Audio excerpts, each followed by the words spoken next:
I am Ari Melber in for Lawrence O'Donnell. We begin with developments in a story that Lawrence brought you last night. A Turkish official now telling NBC with 100% confidence that Saudis executed the missing journalist Jamal Khashoggi.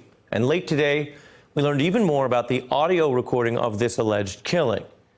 There have been reports that Turkey had gruesome recorded proof of the reporter's torture and alleged murder. NBC News' Richard Engel reporting the source of that audio recording when he joined us on MSNBC just earlier this evening.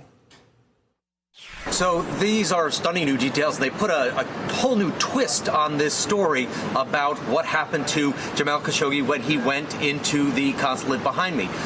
We've been reporting for, well, all day now that there are these recordings, that Turkish officials have recordings of Khashoggi inside the embassy, inside the consulate, being tortured, being beaten, being interrogated, and ultimately being murdered. But there's been a big question. Where did these recordings come from?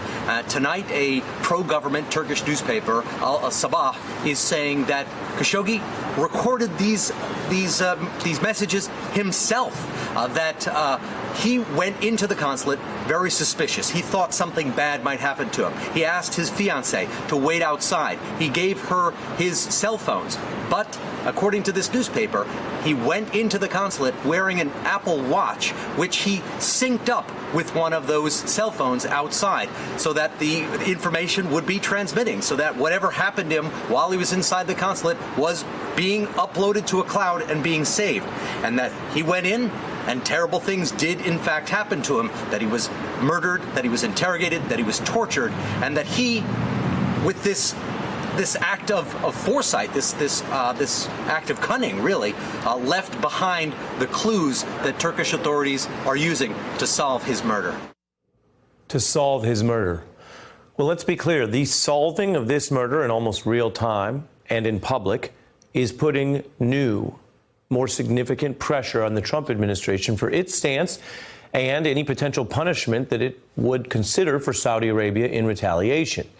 And while, let's be clear, administrations in both parties have often cozied up to the Saudis as a dangerous but useful ally in the region, Donald Trump is not only following that controversial approach and precedent, he's doing so with far less discretion than some other past presidents who at least would use the bully pulpit to press the Saudis on U.S. priorities.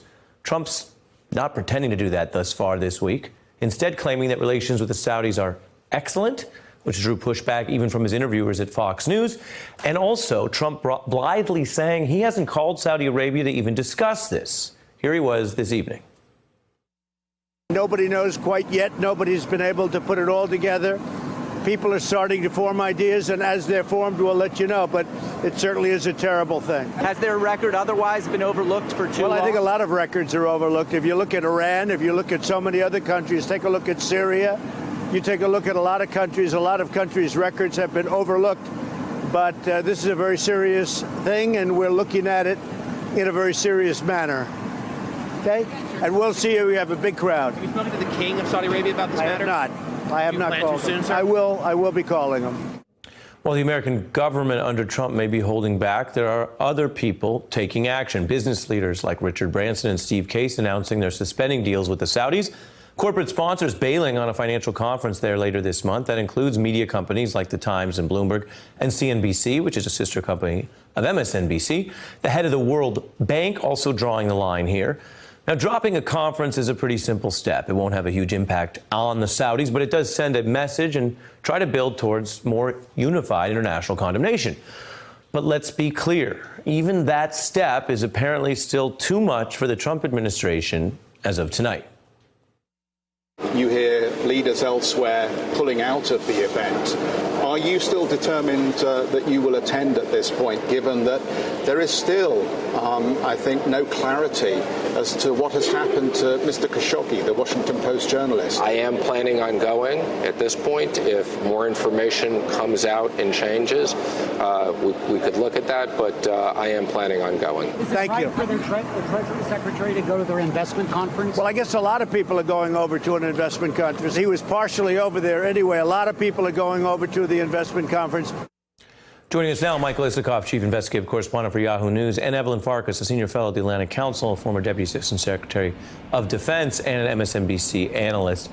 Evelyn, there are plenty of harrowing things that happen in statecraft, but the blatant manner of this and the fact that we live in a world where so much of it is really unspooling almost in real time seems to make it an extraordinary breach. What precedents or historical context do you think of when you look at this, and what more, if anything, should the United States do?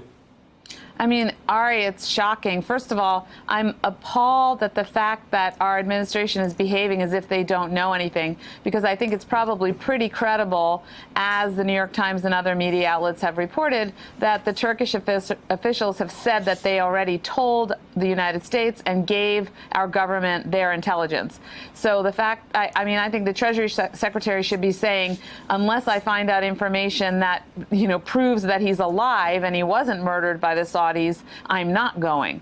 The other precedent, I mean, I guess the thing I thought of, because I spend so much time on Russia, is, the condemnation that the world and certainly the Europeans and we, together with the Canadians, in the transatlantic sense, expressed about the murders of residents of the United Kingdom and citizens of the United Kingdom by the Russians, especially those that were committed using chemical weapons.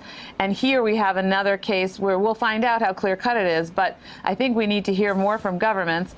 And because this is a journalist, I think our president needs to speak out, because we know, you've covered it very clearly here on your program, on The Beat, that, this president has spoken with alarming words against journalists. And so I think it's incumbent upon him to speak clearly right now, to get to the bottom of this and to tell the American people what he already knows. Right, and you make the reference to extrajudicial killings abroad, which have the geographic overlap that Russia also will go into other countries and take people out. Michael, one big difference is some of their targets have been what you might call ex-spies or people they view in a way as a sort of intelligence combatant, certainly debatable.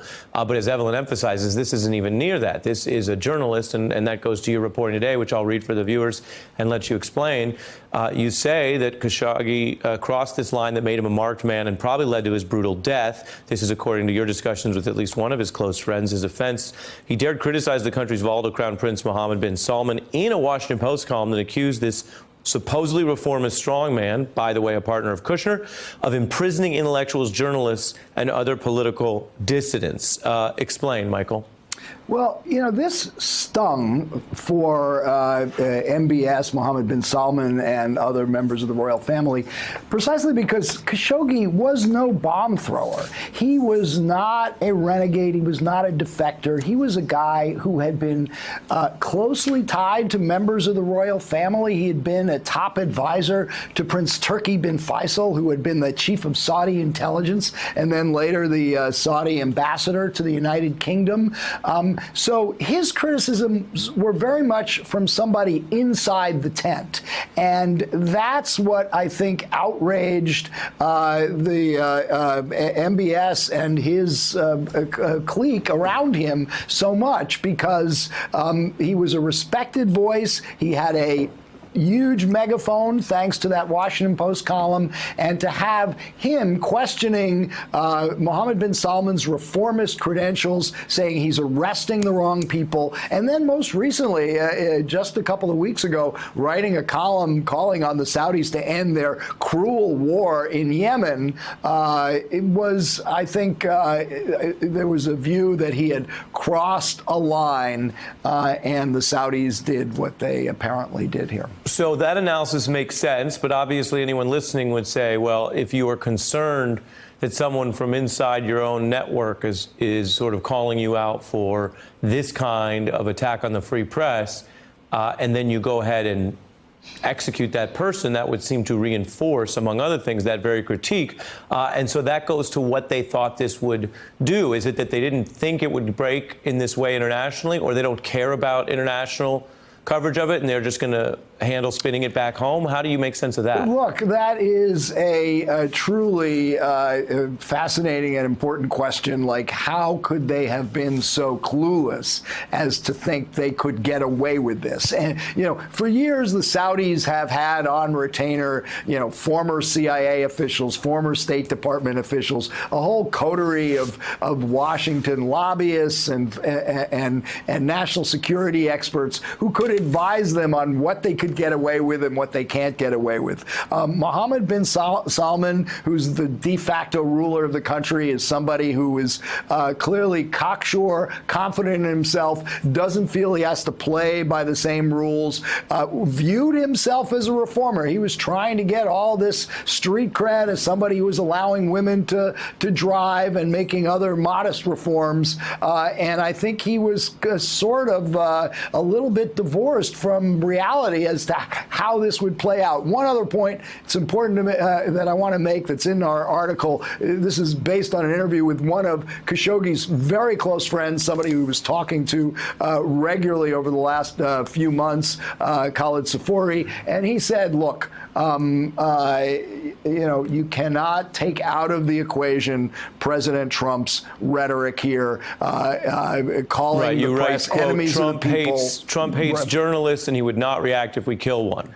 I think that was, very likely the way this was processed in Riyadh, given we all now expect, come to view as, almost daily, President Trump saying sort of off the wall things, and a lot of people in the United States no longer take them seriously. But people around the world do hear this rhetoric. People do hear a president calling the press the enemy of the people. And then when they hear that, they might take it more seriously than many people in this country do. And that may have been what happened here.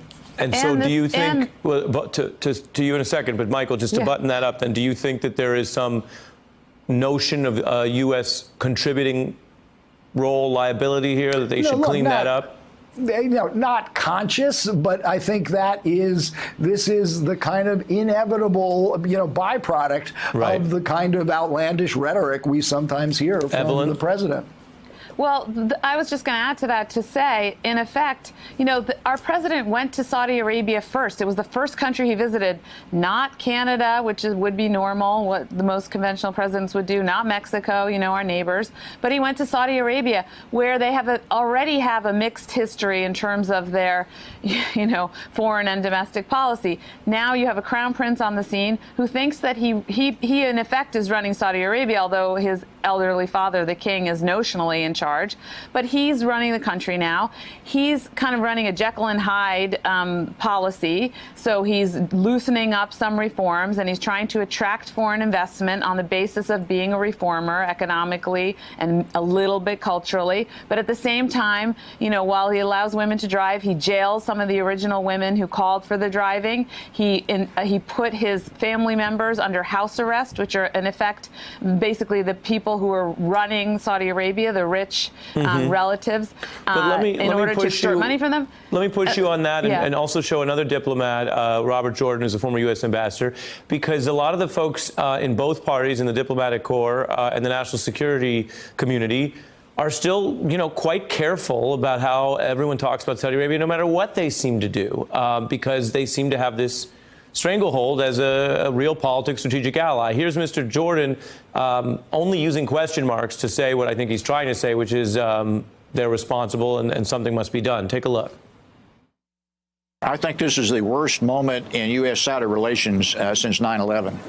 I arrived in Saudi Arabia as ambassador a month after 9/11, and the question then was, are the Saudis friend or foe? I think we've got similar questions going on right now. The time has come for us to stand up and show some leadership on this issue. I guess you could say he's a good diplomat, Evelyn, because he didn't quite say anything. Are they friend or foe? What does leadership look like? Do you care to answer? I mean, I don't think it's a question of friend or foe. The question is, what are U.S. values and interests globally and domestically. And, you know, this business about arms sales, which President Trump threw out there as sort of an excuse, you know, for why he was not doing anything about what looks like the murder of this journalist who was a permanent resident of the United States, was that, oh, well, we have $100 billion in arms sales going with the Saudis. Well, first of all, we don't have $100 billion of arms sales going with the Saudis. On paper, they agreed to that. I get that. Under President Obama. And I think that's fair. But Bush and Obama were never going to do much against the Saudis either. I don't know why we'd expect this administration to be different unless somebody wants to say that actually we're going to tilt our oil, financial, and military plans so that we're less reliant on them. Well, I think this is a bridge too far, although many people would argue that Yemen was already a bridge too far. You know, we had in, I believe it was September, the bombing of the school bus with the children dying. We know there are about, I think, 20 million people at risk of famine, you know, and drought and lack of medical assistance. So there are people in dire straits in Yemen because of the way the Saudis have been fighting that war. In fact, Khashoggi was specifically most recently criticizing that, I think, as Michael said. But it may be that we've reached the point now where we have to reassess this relationship, and we may not need the Saudis as much as we thought we did. I certainly think it's been bad policy on the part of this administration to swing so far towards the Saudis, because we need to maintain a balanced relationship in the Gulf area. And again, also with regard to Iran, we don't need to be sucked into the Saudi-Iranian rivalry as much as we have been under this administration. A lot of interesting points here on a fascinating, harrowing, and profoundly disturbing story. Evelyn Farkas and Michael Isikoff, our thanks to you for your reporting and your expertise. Thanks for checking out our YouTube channel. Subscribe by clicking on the button below for more from The Last Word and the rest of MSNBC.